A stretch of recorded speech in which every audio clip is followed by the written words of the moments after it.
Our next principle is white space, allowing our design to breathe with the use of white space. And what I mean by white space is simply empty space inside of a layout or inside of a design. It's sometimes referred to as negative space. Perhaps you've heard that. So white space allows our design to kind of open up a little bit. It allows it to breathe and relax somewhat.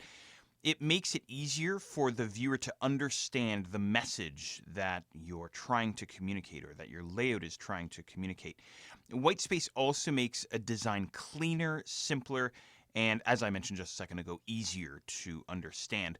White space is very, very much related to our first principle, which is the organization of the information inside of our layouts.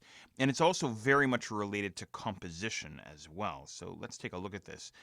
Here's an example that we had earlier. And as you can see, there's a lot of empty space inside this layout. In fact, the entire center area of this layout is completely empty. And perhaps you were looking at this earlier on when I first showed you this and you thought, geez, there's a lot of empty space there. But it's allowing the design, it's allowing the layout to open up and breathe a little bit. Just because there's empty space inside of a layout doesn't mean that it needs to be filled with something. We want to let the design breathe. And this particular, let's call it a restructuring of the layout, to me anyway, it feels claustrophobic. I feel like I'm literally being choked by this information. And furthermore, this violates our earlier principle about organizing the information, because right away I see you're invited to and then a telephone number, and then you're invited to and then a telephone number. My brain has to filter out and try and organize this information itself.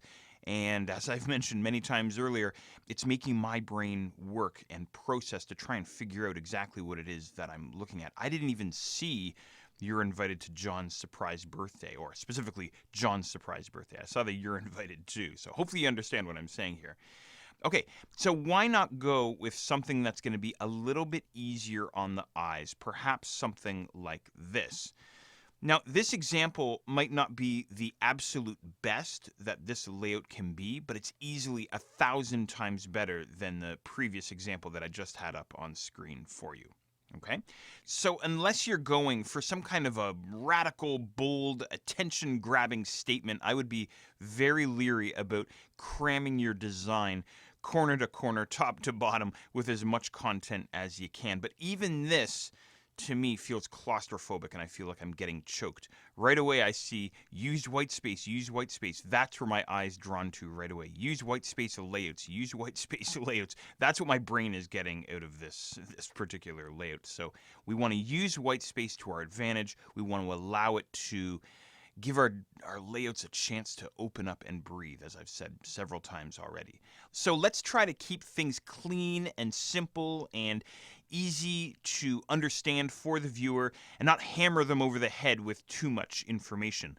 Let's bring order and cleanliness and tidiness to what would otherwise be complete chaos and a complete mess.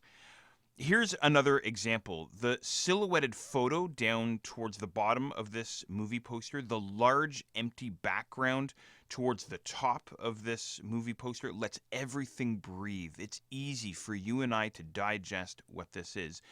If you look for it, you'll find white space nearly everywhere. This is probably the most famous example of the use of subtle white space. Of course, the FedEx logo. Have you seen this one or heard of this one before? See the arrow going from the E to the X in X? That is a very subtle use of white space. And of course, FedEx is all about moving things forward, moving packages forward. Here's a final example for you to consider. And again, look around yourself. You'll find lots and lots of good examples and bad examples. Here's a good example. This particular book cover lets everything breathe. The entire layout, the entire design breathes. Notice the use of information organization, our first principle, of course. Notice also that everything is center aligned inside this layout, except for that tiny quote way up towards the top right corner.